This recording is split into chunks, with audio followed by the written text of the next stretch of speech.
Flaming hot, Chinchy. What's going on, brother? Thursday, man. Dude, every time. Remember that? We almost started just now, and I almost freaking forgot to hit the record button. Remember that night? We had a show that one time where we did like an hour show, just you and me. Yeah. I called you, and I'm like, I never recorded it. Didn't we do it? Didn't we do a show with a guest one time? That didn't record? Yeah. I might have wiped that from my memory because I would hate to have to call somebody. I feel like we did. By the way, speaking of calling people back, okay, the saga continues with is Chinch a good friend? Is Chinch a bad friend for not knowing that Sean Casey won a batting title? And I called out some guys. Yes. I could see, yes, I'm not a good friend for that. Somebody else apparently thinks so because I got a wicked voicemail from our boy Nicky Cass yesterday. Oh, dude, let's hear it, baby. Nicky Cass. All right, my man. Your man. Here we go. Chinchy, I love you, man. I love you. I really do. But honestly, how the fuck do you not know that your boy, it's your boy, won the batting title? He was the best hitter in college baseball, 421 average. How do you not? You want to know why, Chinch? Because if my boy won the batting title, that's what I'm opening with. How you doing? This is my friend so-and-so. Yeah, he won a batting title in college baseball. Best hitter in college baseball. What's your friend up to? You know? So, man, it's all love. I hope you guys are great. That fucking cracked me up. I miss you guys. Merry Christmas, Happy Holidays, Happy Hanukkah, whatever you celebrate. Is there anybody funnier, dude, man? He is the best. Nicky, you're the best, dude. That is so good. I know. Oh my God, I was crying. I texted him yesterday. I'm like, bro, that freaking the voicemail he left was incredible. I asked him for his address too for a Christmas card. You know, Sarah's all over me, dude. She's like, hey, she's sending me. I got the Casey card. I forgot to tell you. There you go. I'm sorry. Shoot, Casey. Sorry, must be pissed. I didn't tell you. Yeah, it's beautiful. Yeah, thanks for telling me. You got the whole family from the wedding, right? Yeah, exactly. But I sent it to Nick, and he's like, send me yours first. You true Italian. send me yours first. Oh my gosh, so good, dude. I got another one too. I also, my man, I sent. I'm sending things. So I sent one to Griff last night. You know, Junior, and dude. He sends me back some pictures that, Ken Griffey Jr. now is like one of the best photographers out there, dude. Yeah, I've never seen him like that. NFL games all over. Dude, he sent me some pictures from his time. He just took a trip to Kenya. Holy moly. Bro, when I tell you he's right next to a lion, I'm like, bro. Oh my goodness. Because I said him, I hope the pictures, dude, sent an unbelievable picture of a cheetah walking, a rhino, like a lion, all this stuff. Really? Dude, maybe the greatest baseball player of all time is now becoming one of the greatest photographers of all time, dude. Take it a step further. So is Randy Johnson. So arguably the best pitcher and arguably the best hitter of all time.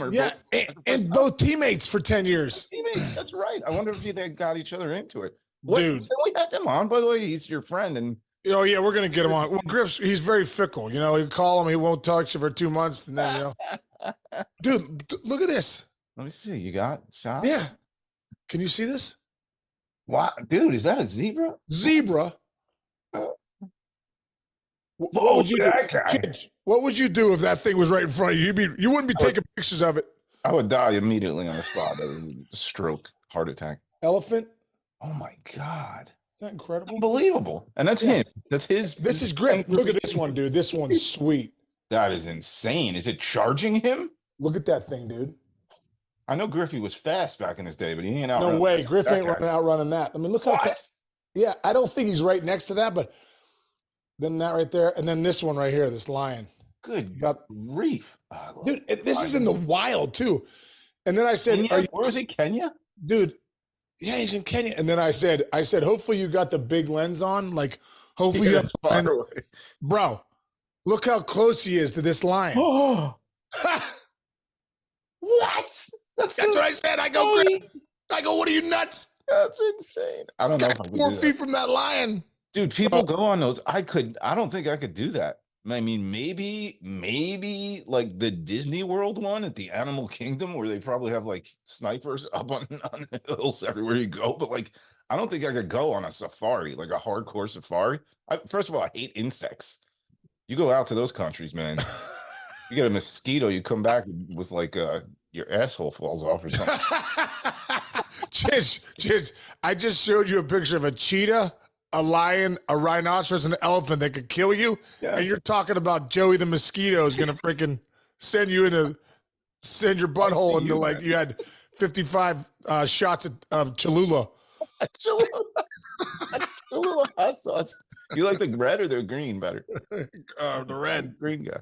All right. All right. Oh my God. Well, we got all the business out of the way. Let's talk sports, dude. A little progress on the situation with the Dodgers going after everybody in the country again, right? They sent out the big guns.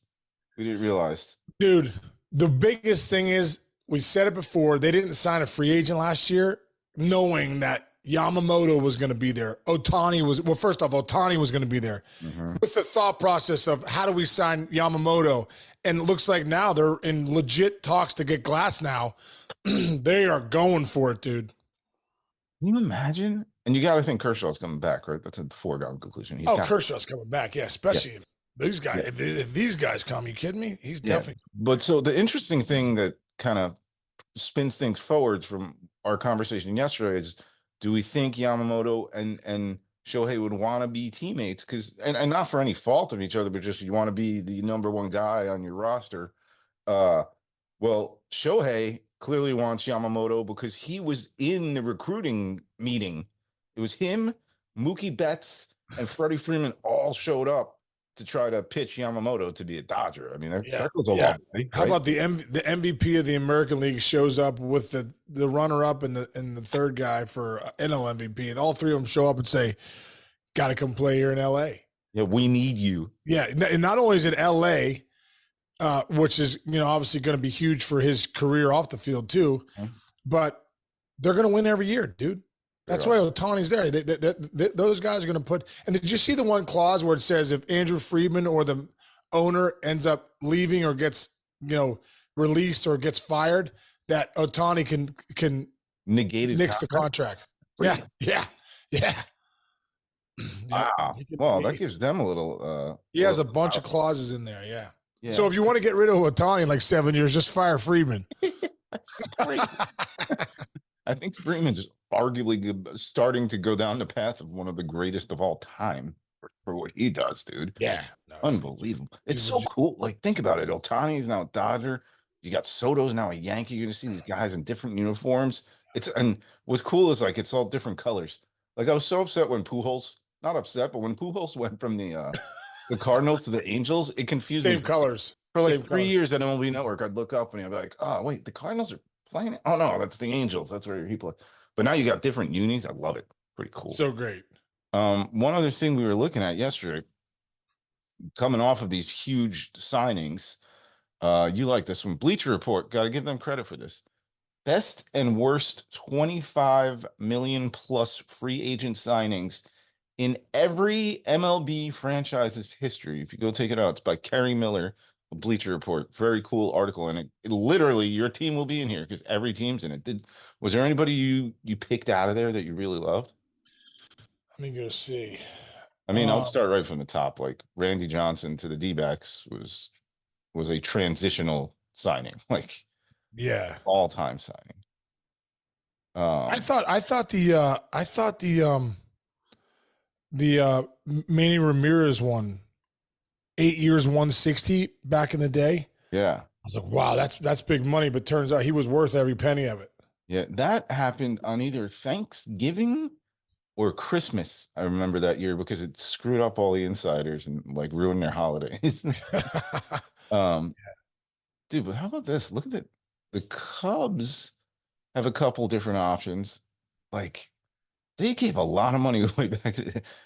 John Lester was a good one for the Cubs, 155 million. That kind of got them over the top, don't you think? John Lester to the Cubs, that was a that's a historical contract for me. Yeah, because 155 he could have easily gone back to the Red Sox. million. Obviously Theo Epstein being there, who was there when Johnny drafted Johnny at with the Red Sox, and then when he went over to Chicago, the big pitch was, let's break another curse. Yeah. Like, let's be one. And then John Lester forever will go down as, he was the main cog in the wheel. He was the one thing when he came that first spring training, said, I'm here to win a World Series. And then, in game 7, he comes out of the pen, Rossi's running around on pass balls and all that stuff. But you look back at Johnny Lester, dude, that's a historic contract. That he was worth every single penny. Now here's a question. Was Jason Hayward worth the contract? Because if you win, are you worth it? I think so. You know what I mean? So. Yes. I think so too. If the Yankees, here's our comp. Different type of player, obviously. If the Yankees win the World Series this year, but Juan Soto doesn't sign back with them next year, was it worth it? Yes. Yeah. Yes. 100%, dude. Right? I mean, it's so hard to win the whole thing. Yeah. And, you go back and look at Hayward, maybe his offensive numbers weren't what they thought it would be, but defensively, he still played Gold Glove. He, even that meeting they talk about in the at the rain delay in Game 7, where he got everybody together in the weight room and said, "Let's go." I mean, that's worth $160 million or whatever they paid him. Yeah, that's a great point. Oh man, there's some really good ones here. How about man? Remember when Albert Bell went to the White Sox? Oh yeah, dude. Because I was with the Indians. I was with. Right. You were with the franchise. You were, dude. As a matter of fact, I just looked at my my first hit scorecards over there. Yeah. Let me see if I can get over here without blowing this. Let me see. It's right. Almost there. Okay. One more. There it is. There it is. That's your scorecard. See it right there? Yeah. Right. It's right there. Yeah, I see. It's right here. Albert Bell playing a game? On that scorecard. Albert Bell's on. I got my first hit against the White Sox. Bell is on the scorecard. I just thought it was cool because he was an Indian when I was coming up in the minors. Mm-hmm. And then when I got my first hit in the big leagues, he was a White Sox. Oh my God. There's some cool, dude. There's some cool names on that card. Like, let me tell you a couple. Yeah, go. Okay, so can you hear me? Yeah. Okay, so Omar Vizquel. Nice. You got Frank Thomas. Wow. Jim Thome. Maglio Ordonez, Mike Cameron. Wow. Brian Giles. Nice. Pat Borders, Marquise Grissom.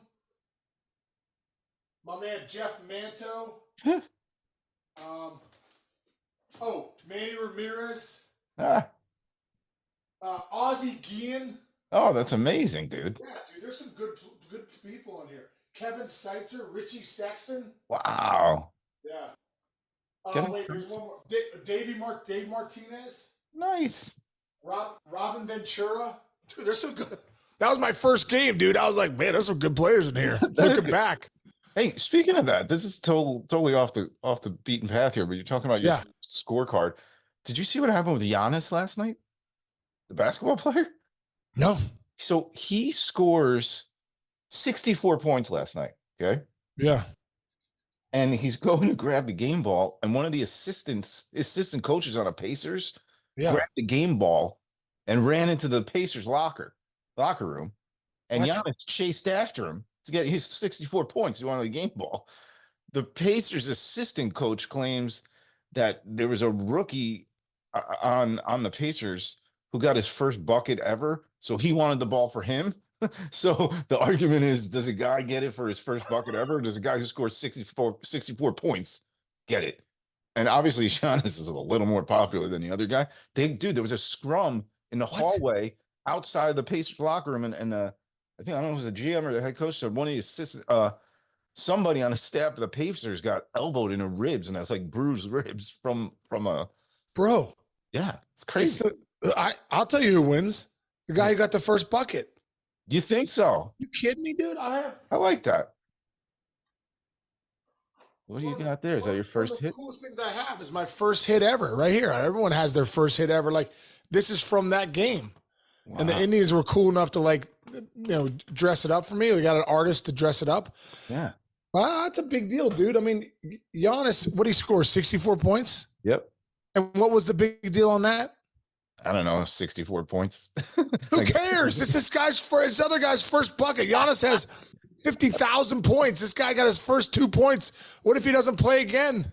I like that take. I agree with you on that. Yeah. I have my first hit in college ever, but I think the guy lied to me who gave it to me. It was like one of our pitchers. I think he just took a ball out of the bag and gave it to me. I don't think it was really it. I don't even know where that is right now. My dad probably gave it to the dog or something. I probably did. I don't know. All right. Other guys. Oh, I got a question for you. So Andy Pettit's up there for the Astros. Dude, what was it like those years where it was Pettit and Clemens facing that and team? Oswalt. What was that like, dude? Yeah. And Wagner. Yeah. Dude, they were legit. They should have won the whole thing, bro.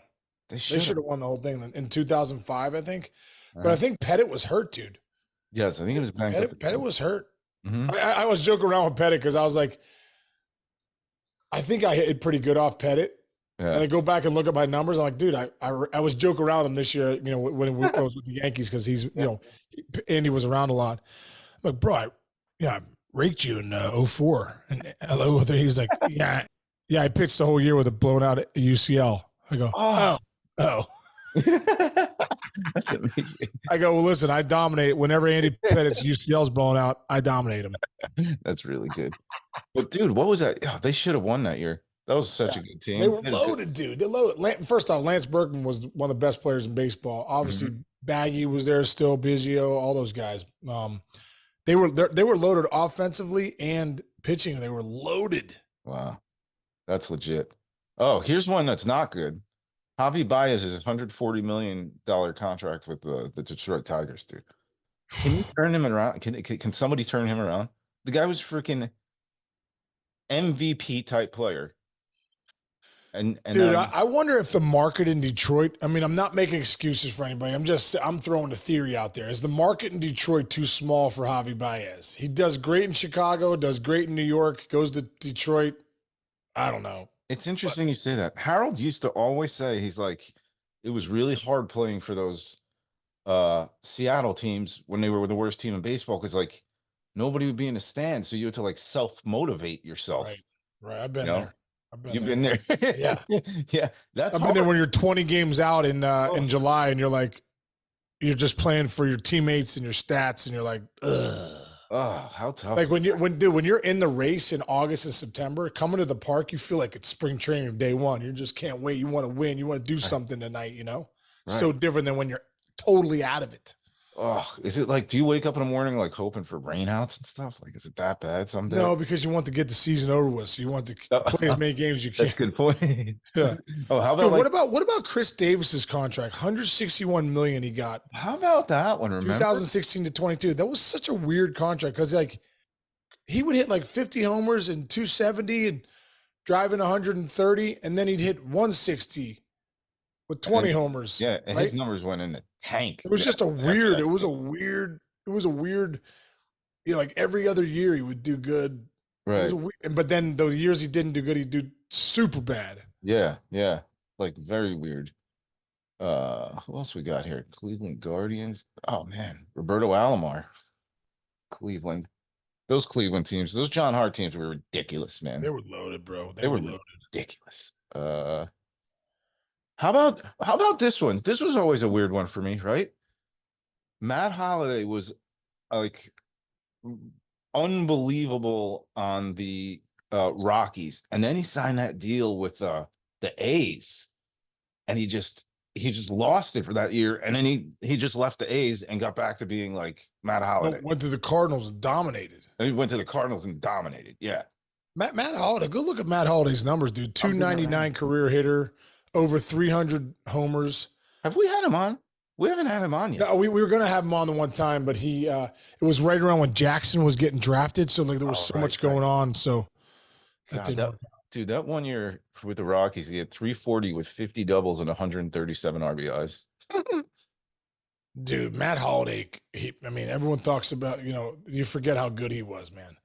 He's on the, he has Cooperstown numbers. Like, Yep. I'm saying he's not obviously probably going to get in, Right. but the voters are getting together and evaluating him. Yeah. Here, look at this, like 50 doubles, 45 doubles. And then you go down the homers list. It's 34, 36, 25, 24, 28, 22, 27, 22, 20. Back when 20 was a lot, Right. It's a little different than it is now. No, he was legit. You could hit 20 again right now. Oh, no, I don't know about that. Hey, there's this thing. Somebody sent me that they were like, Sean should do this. There's this group of guys that go out to a ball field and they take old school aluminum bats. So they're like the Black Magic, Easton. Yeah. They're the green. Remember the green Easton? Green Easton, Green Lightning or whatever. And they just go and they hit bombs, and they're trying to get former major league players to go do it. Would you do that? Nah. I mean, I might do it. Dude, I took a swing when I was with the Yankees. Waiting for like Judge or somebody to come down to the cages. I'm like, hey, Brad Wilkerson. I was like, hey, Wilkie, get one on the machine, so he puts in the machine. I hit it, dude. My thumb started vibrating like at a million miles a second. I'm like, oh my gosh. Jay Witosick, dude, in 2004, relief pitcher for the Padres, jammed me on a 3-1 pitch. My thumb has never been the same, and I thought it was healed. It's obviously not. 19 years later, it's not healed. Oh, that's the worst. That's the worst. Right. Remember there, Don Mattingly for the last half of his career had that like thumb guard thing. Yeah. He had like no more ligaments, right? That pain. Dude, I used to have to put up a gel pad right here, and every day I'd tape it. Like if you go back and look, you'll see tape on this wrist because I had the gel pad right there. I couldn't play. It hurts so bad I couldn't play. It would vibrate your thumb, it would pierce your body. God. And then you get a cold day. It's over, Johnny. It's over. Sweep the leg. All right, so we got a lot going on. We're heading towards a weekend. We might do a little best of action because we have a lot going on. Best of tomorrow would be great. Dude, I gotta ask you one question, and this question has been asked. And I like to end the show with this. Is Die Hard, this happens every year, is Die Hard a Christmas movie? Yes. Yes, it is. Die Hard is a Christmas movie. Okay. Hans, Booby. I'm your white knight. I'm your white knight. By the way, they were there. They were only in Nagasaki Towers, or whatever it was called. It was the office. It was the Christmas party.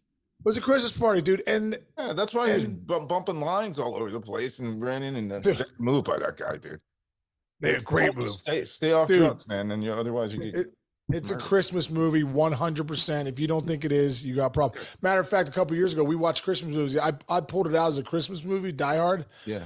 But I think my daughter was like 5 at the time. I was like, is this a bad parenting? Is this bad parenting watching Die Hard with your 5-year-old?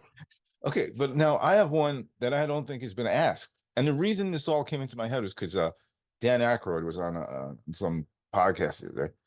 Is Trading Places a Christmas movie? No. Why? No. Remember, he's wearing a Santa suit, all drunk, and he's eating the salmon out of the beard. I don't know. My buddy Doug Buchanan can quote in college. All he would do is quote Trading Places for 4 years. He still does it. It's a good movie. It's incredible. It's an incredible movie. Do you know they never met, Dan Aykroyd and Eddie Murphy? Never met prior to doing that, and then that's when Murphy kind of shot up even further. Dude, Eddie Murphy's made some of the most amazing. Beverly Hills Cop. I think they're coming out with a new Beverly Hills Cop. Really?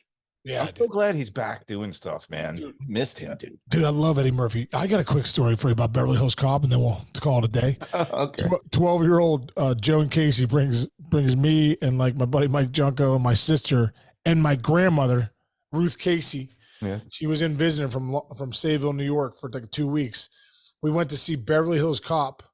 Okay. Remember how many F-bombs are in there? And my grandmother's staunch Catholic, let's not swear, just make sure, you know what I mean?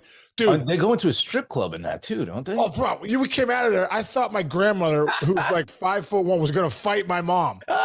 She's like, Joan, I can't believe you would ever bring your kids to this movie. My mom was like, lighten up.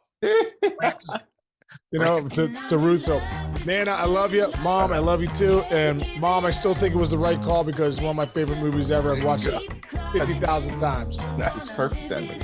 All right, bro. All right, man. Weekend if we don't do them tomorrow. All right, brother. Yeah, man. Hey, everybody have a great day out there, and we'll see you guys soon. Thanks, bro. See you, Chinchy.